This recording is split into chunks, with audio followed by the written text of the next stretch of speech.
We just read about the earth as a symbol, and it starts upon its course, a seemingly endless course, spinning in a soulless void. And yet,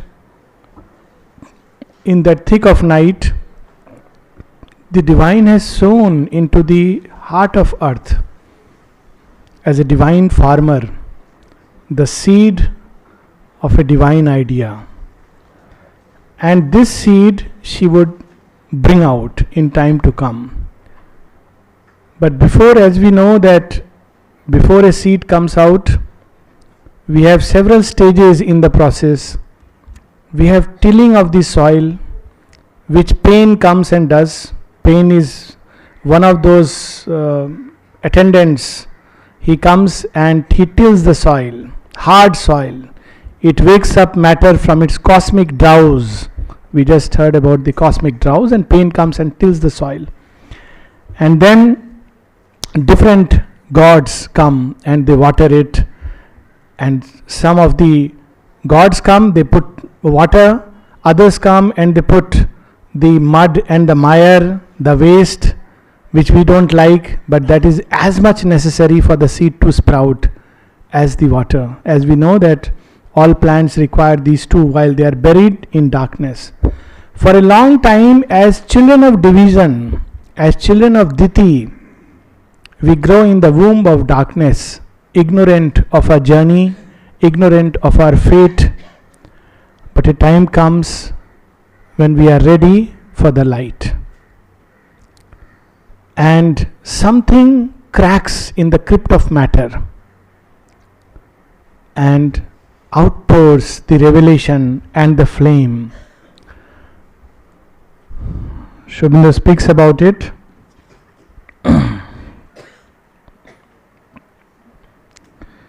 In the very next page, page 2, almost in the a little below the middle. Insensibly somewhere a breach began,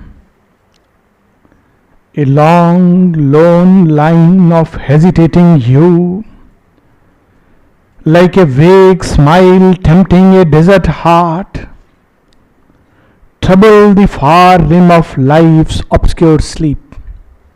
So a time comes when this matter cracks, and out from within it we begin to feel a presence. We begin to sense somewhere a light which we seek. And this is the time when there is a deliverance from the womb of darkness to the womb of light, from Diti to Aditi, the great mother. But there too, it's not that immediately the seed turns into a tree and a flower and a plant.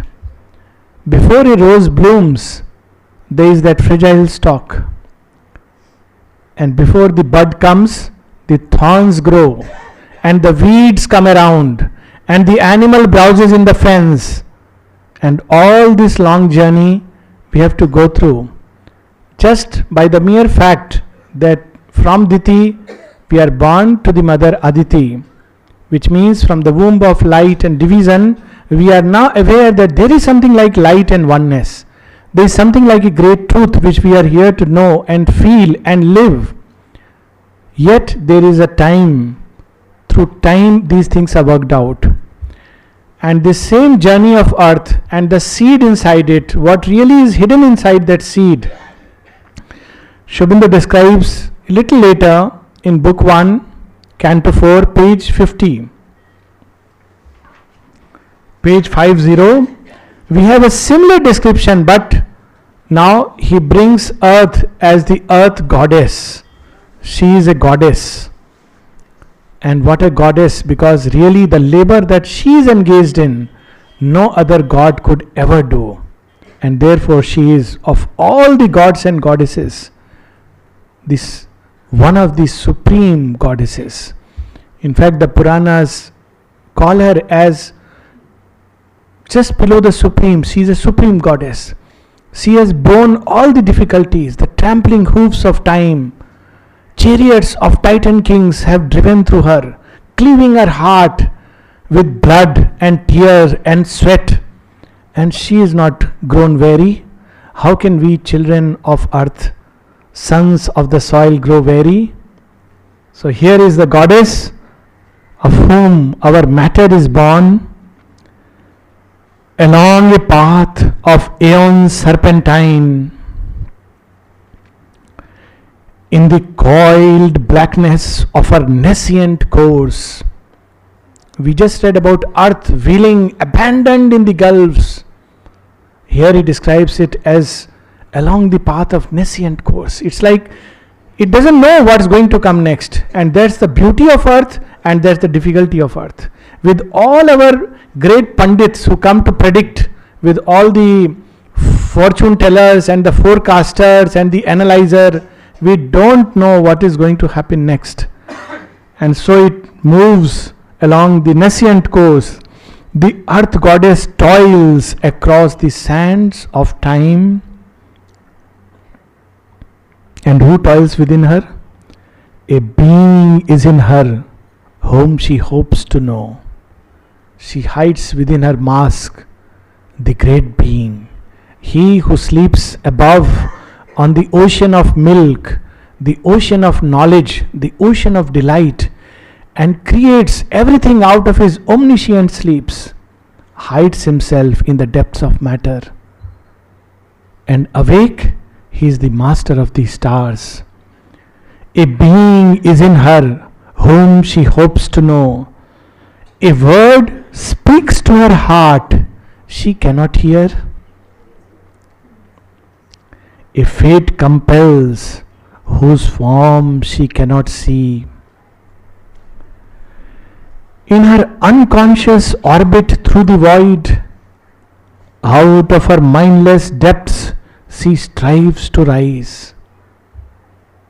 For a long time our journey is unconscious. Just like in the womb, a child is not conscious. Child doesn't know what is being formed.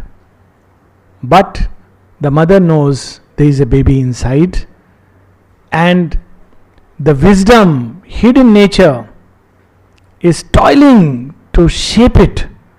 Therefore, our unconsciousness is not a sign that God doesn't exist and has abandoned this earth, because we know Him not.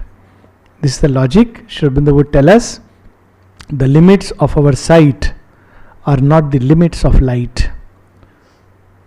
In her unconscious orbit through the void, out of her mindless depths, she strives to rise.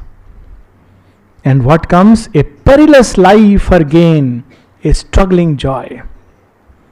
Life comes, but it's a perilous life, stalked by danger and prey, hunted and hunted down. That is how the Upanishad describes as life, force of life. The eater eating, himself is eaten. This is the beginning. Out of her mindless depths she strives to rise, a perilous life her gain, a struggling joy. A thought that can conceive but hardly knows, arises slowly in her and creates the idea, the speech that labels more than it lights. This is the problem of intellectual people, that because we think that we know. Thinking is a grace, but it can turn into a curse. Because we think that because we have thought, we know.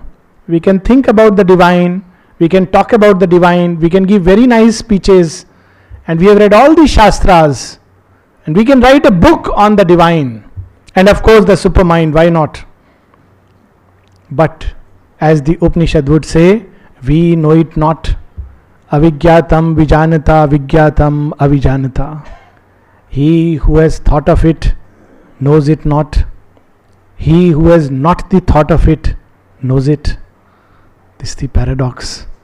So something comes at the level of thought, but first divine takes the station in the thought, at least in thought. That's why Aurobindo describes thought as a paraclete.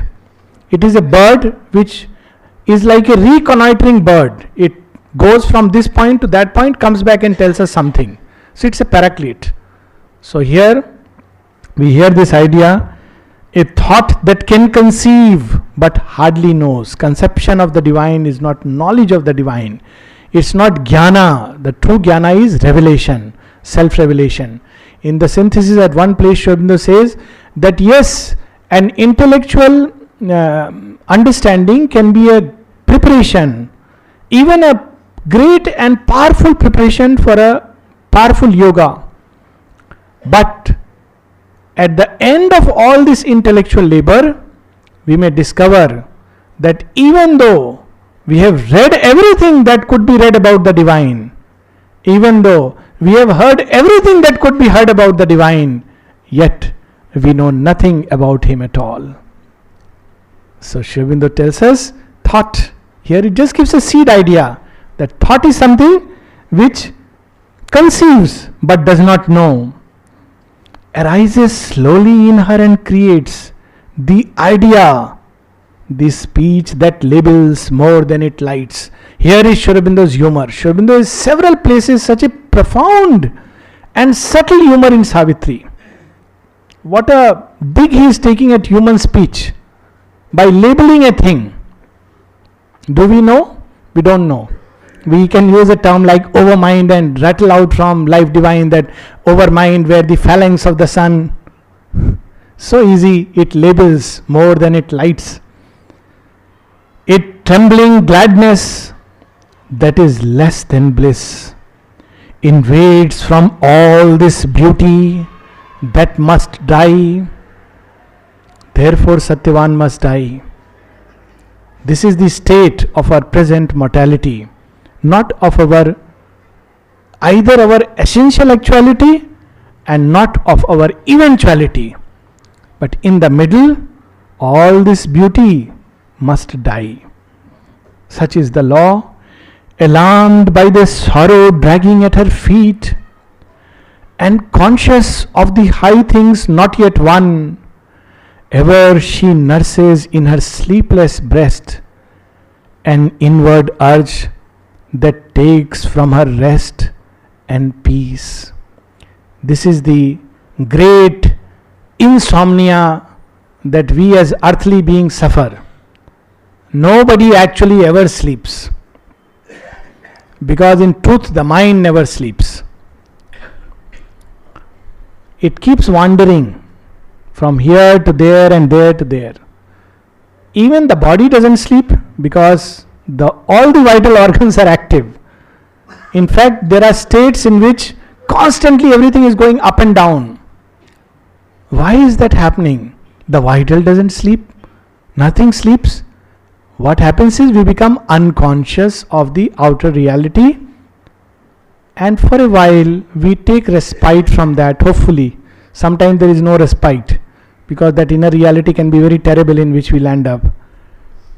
But through that passage we touch some essential core of our being and come back. Rest and peace are denied to earth, and that is a boon which we doctors don't like, so we give tranquilizers. We don't know the cause why there is denial of rest and peace, because something in longing. Ask a person who doesn't sleep and he will tell you. There is a longing inside. What is that longing? We don't know. We just know there is a restlessness. I don't sleep, I am very restless at night. Why are you restless? I don't know. My nerves probably. But what is this restlessness inside the bosom of earth? And there Aurobindo would tell us in one of his poems, there is a need within the heart of life. The splendors of the surface never sate, for life and mind and their glory and debate are the slow prelude of a vaster theme, a preface to the epic supreme. So far, Earth story is written only as a preface. The real story is going to begin now. Because this is the seventh creation, as the mother says, it's a creation of progress and equilibrium. It would not vanish, the real story.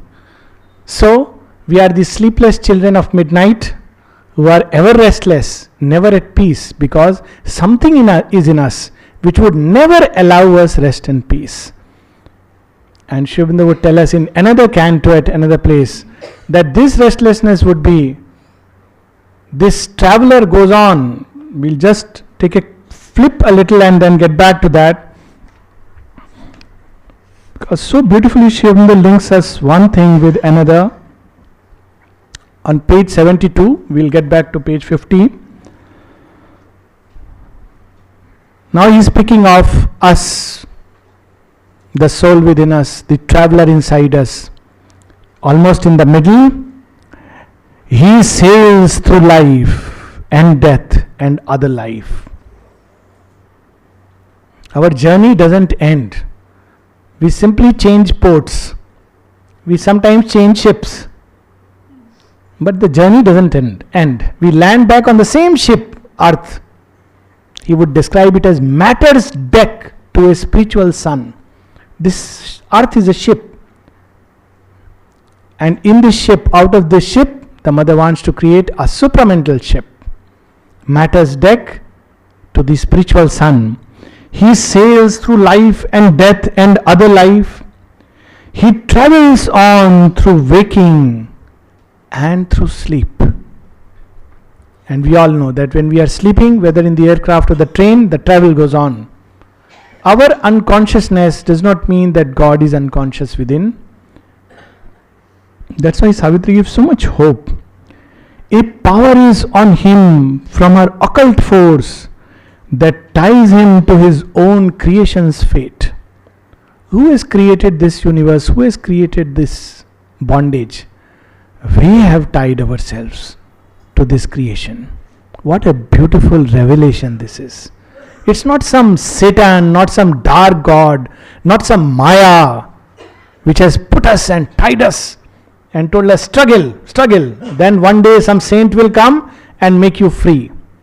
We have chosen to bind ourselves because we have a work to do. So he is reminding us that ties him to his own creation's fate. In the Purana, this story is very interestingly given. Brahma, he falls in love with his own creation. The first thing he creates is this Saraswati, who by the power of the word would create. And he falls in love with his own creation, that is Saraswati. So she becomes his consort. It's very fascinating that how the creation is tied by whom we have chosen to bind ourselves for a purpose. And never can the mighty traveler rest, and never can the mystic void cease till the nascent dusk is lifted from man's soul, and the norm and the morns of God have overtaken his night. As long as nature lasts, he too is there. For this is sure that he and she are one, the divine and his nature, the soul and nature. They are not two, they are one. They are two poles of one reality. When the one being moves, it becomes nature. When he is at rest, he is the soul. Even when he sleeps, he keeps her on his breast. Whoever leaves her, he will not depart to repose without her in the unknowable. There is a truth to know, a work to do. Her play is real, a mystery he fulfills. There is a plan in the mother's deep world whim, a purpose in her vast and random game. It looks a random game. Elsewhere, Narada will tell Ashupati, "O Ashupati, though random seems the ways, along whose banks your feet seem to walk or stray, but nothing happens except for that which is predestined. And then he goes on to say that our least stumblings are foreseen above. So all our judgments, all our ideas, opinions, all that mind creates and fabricates, there is a plan in the occult mind and nothing happens. There is a purpose in her vast and random game. This ever she meant since the first dawn of life. This constant will she covered with her sport to evoke a person in the impersonal void. With the truth light strike earth's massive roots of trance. Wake a dumb self in the inconscient depths and raise a lost power from its python sleep, that the eyes of the timeless might look out from time. Perfect example is Aurobindo and the mother. Eyes of the timeless look out from time. How a time-born body and its time-made eyes could become two pools of infinity. And the world manifest the unveiled divine. Now it manifests the veiled divine. That is how a great poet describes it. He says, it's in Urdu, we can translate it in English. Uska mukh ek jyot hai, घूंघट यह संसार, घूंघट में वो छुप गया, मुख पर आंचल डाल. His face, the face of the divine beloved, is a flame of light. And what is this world? It's a veil, a thick and dense veil over this beautiful face which we are constantly striving to find mid all the faces loved and cherished. This one face, if we can ever find, which is veiled by the world. And then it says, he has hid himself inside this world using his robe, the dress he wears, as a veil. Uska mukh ek jyot hai, घूंघट ये संसार. But what is the plan? When the world is ready, this veil will be lifted. At this point of time, if the veil is lifted too prematurely, it will be like too strong a sun to the seed. It must go through the process of darkness, otherwise it will be burnt. That's why we have this story in the Ramayana. There are two people who fall in love with Sita. One is Rama and the other is Ravana. And both loved her very dearly. In fact, it's documented very beautifully in the Ramayana that when Rama is asked, why don't you finish him? Hit him in the heart. Oh, you mighty one, you have defeated Khar, Dushan, Marich, Subahu, Tarka. Everybody, Kumbhakarna, that great one, fell down before your feet. What is there? All that you need is fix an arrow, hit him in the heart, and all his life force will be sucked out. Rama says, I cannot do it. Why? What has happened? You never fail? He says, yes. But what is the problem? Every time I aim at his heart, I see my Sita there. He carries Janki inside. How can I kill him? As long as Janki is there, how can I hit her? We have a similar story repeated in story of Shiva when he wants to kill Tarakasur, and he cannot defeat him because all the time Tulsi, the devoted one, is in his heart, and Tulsi is all the time holding him in her heart. What a great occult truth. When people used to have difficulty outside and they would we want to rush to our relatives, do this, do that. Mother would say, that kind of help you can do, many people can do. But there is something you can do which others can't do. Offer them to the divine. That is something you can do.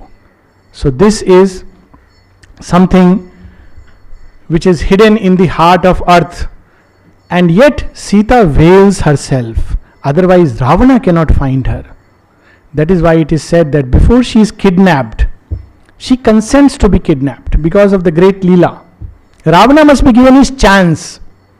So she says, okay, let's give him this chance. Can he really find me? So the problem is, before he finds you, he can't even see you because you have so much light, so much force. If he tries to rescue by force, he will burn away. So what is to be done? So Sita says, I will veil myself in the fire. So when Ravana comes, he doesn't see the true Sita, but the shadow being. And its perfect sign is that Sita forgets the divinity of Rama. She begins to doubt when he says, look, don't go after that golden deer. This is how he veils himself. We are all veiled divine.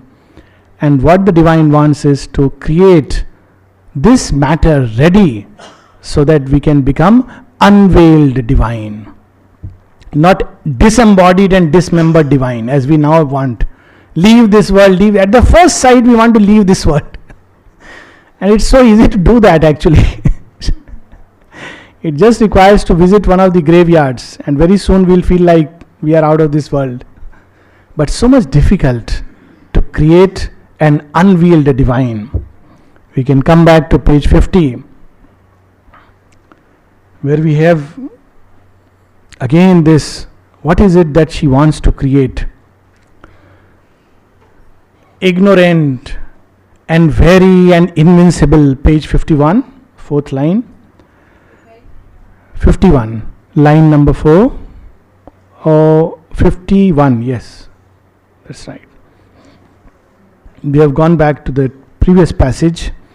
Ignorant and very and invincible, she seeks through the soul's war and quivering pain the pure perfection her marred nature needs. A breath of Godhead on her stone and mire to create immortality with transient things.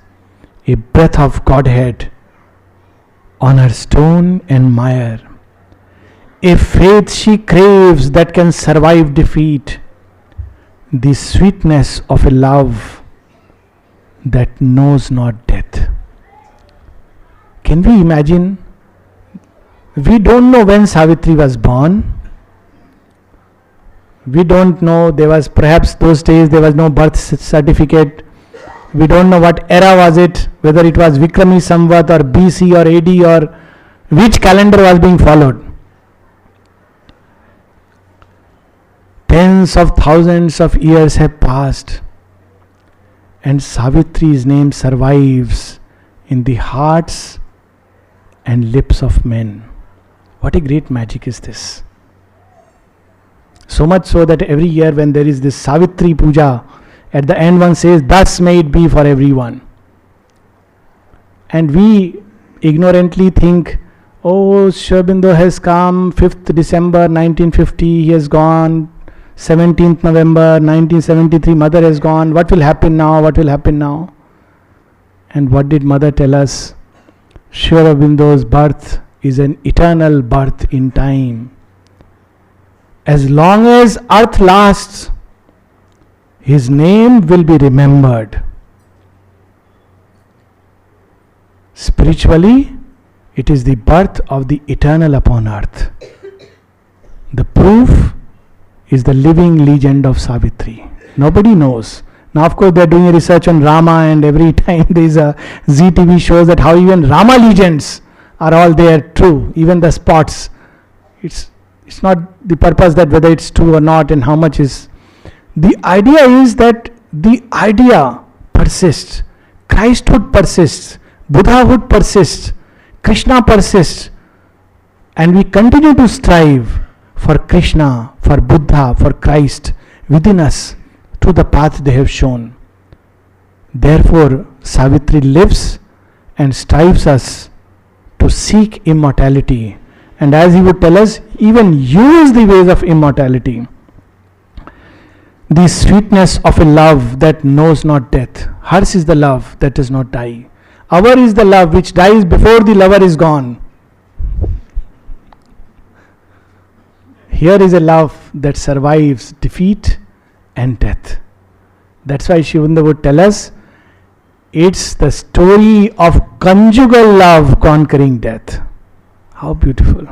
He doesn't say mystic love conquering death, spiritual love conquering death. Conjugal love, very earthly.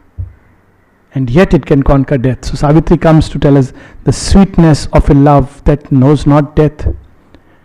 The radiance of a truth forever sure. A light grows in her, she assumes a voice. In man, earth assumes a voice. Matter speaks in man. Matter takes out sounds in the beast. Her state she learns to read, and the act she has done. What a marvel. Man built of matter reads matter and uses matter for greater things or worse things. Such a wonder. Earth creates something out of itself which can read her to herself. This is a wonder. Her state she learns to read, and the act she has done. But the one needed truth eludes her grasp. It still eludes her grasp. Herself and all of which she is the sign. What is this earth a sign of? What is it a symbol of? An inarticulate whisper drives her steps, of which she feels the force, but not the sense. We shall go down a few lines, the last 6 lines, which shows the paradox of earth. We are at the symbol earth. It's spinning in the soulless void, but what is that seed inside her? Aurobindo is revealing to us. Then is she moved to all that she is not. We seek perfection. Is there anything perfect? No. And we seek it. That's why we are all the time finding fault with others. We expect X and Y and Z and everybody to be perfect. Oh, he does this, he does that. Why do we do it?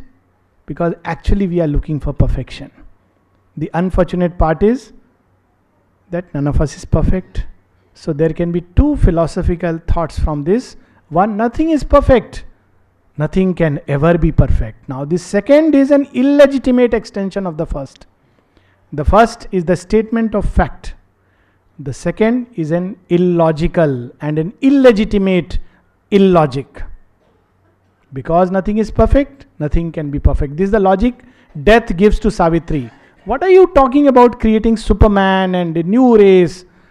I know what man is. A gene, a plasma, a gas, a nerve, a tissue and cell. Scientists are telling us from all the quarters. And Savitri would use that very logic. And she would tell death, yes, if a gene, a plasma, and nerve and gas could quiver and create sense and feeling and thought, then why couldn't it hold the spiritual light and the greater ray? She turns the logic back onto death. So here we have, Aurobindo is telling us what most she needs. What most exceeds her scope. That seems to be impossible. And that's what she wants. That's why we always want a perfect love. And that's why we never find it, because it is still a reality to manifest. But the seeking is there. A mind unvisited by illusions gleams. All our science, all our theories and philosophy. Indeed, it is a gleam, but a gleam which is half-truth. Sometimes it turns into an illusion. Illusions gleams. I am very sure of this today. Tomorrow, all that surety all that plank of surety is taken away from us. Illusions gleam. So it seeks. What is earth seeking? A mind which is free of illusions gleams. And that is the drive towards all progress. Actually, if we see, in other words, this urge for progress is ingrained in earth and earthly beings. It strives to liberate that Godhead, but usually through ignorant means. That is the only difference. But in a larger sense, both are part of a single illimitable plan. A mind unvisited by illusions gleams, a will expressive of the soul's deity. Who is the soul's deity whom he adores in the inner chambers? But the omnipotent divine. We are told, thou art Brahman, Soham Asmi, I am that. And yet, what is the kind of will this Brahman wearing a limited form and shape has? I keep repeating, I will be cured, and the illness keeps increasing every day. Our will is not yet expressive of that which we are. When we become that, then, as the mother says, you have only to will and it shall be. That is the kind of possibility that is there in matter. So, a will expressive of soul's deity, a strength not forced to stumble by its speed. We have a strength, but as we pick up speed, beyond a point it cannot go. It stumbles. Everything stumbles beyond a point. It has its limits. But here, what earth wants is strength. That's why we often say, oh, this is a world where everything is racing, going very fast. Why not? We hear about Daruk, who was charioteer of Rama, or perhaps, yes, Rama, who would go fast. Those steeds could carry with the speed of lightning. Why not? But the only thing is, the one who sits within it, he must be not just this being who is a pygmy and a dwarf. So even in speed there is a truth. We are seeking a strength that stumbles not by its speed, a joy that drags not sorrow as its shade. Nothing wrong with joy, but all the joys of today, as the overmind vision we have in the Gita, Anityam Asukham Lokam Bhajaswamam, in this transient, unhappy, ignorant, suffering world, turn to me. This is the overmind vision. Supramental vision is that Anityam Asukham Lokam, one day it shall be Nitya Sukham. You don't have to abandon this. This is a half attempt. This is the difference of vision. A joy that drags not sorrow as its shade. For these she yearns and feels them destined hers. Heaven's privilege she claims as her own right.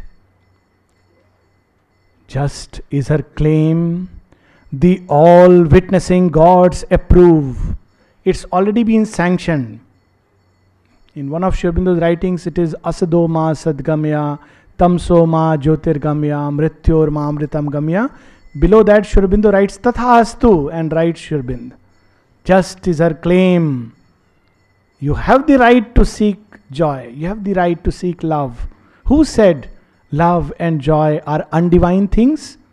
Aurobindo would tell us, even though it is marred, even though there are ignorant powers that debase, yet is the Godhead which can save this earth. So he says, heaven's privilege she claims as her own right.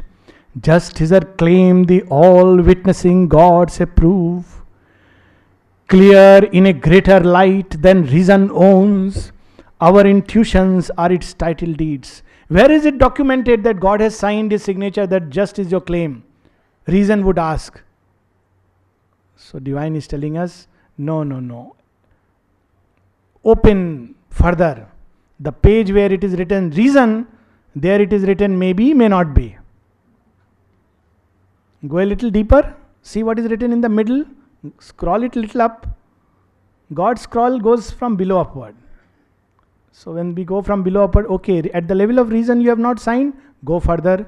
At the level of intuition, it would say, Tathastu, signed. Just is her claim. Our intuitions are its title deeds. And this intuition is even in ordinary life. That's why we seek that.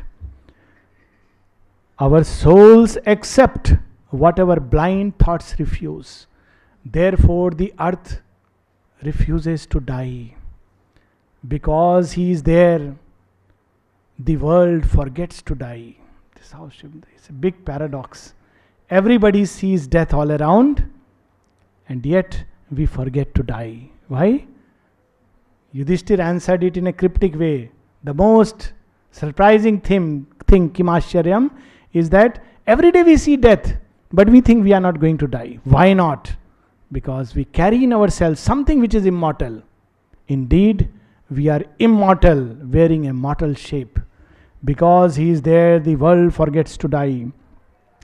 Our souls accept whatever blind thoughts refuse. Earth's winged chimeras are truth's steeds in heaven. Chimera is a winged creature, Uchchaishrava, who is not found on earth. He is the horse used by Indra, who is the symbol of divine mind. Earth's winged chimera are truth's steeds in heaven. The impossible, God's sign of things to be. We will stop here and continue tomorrow.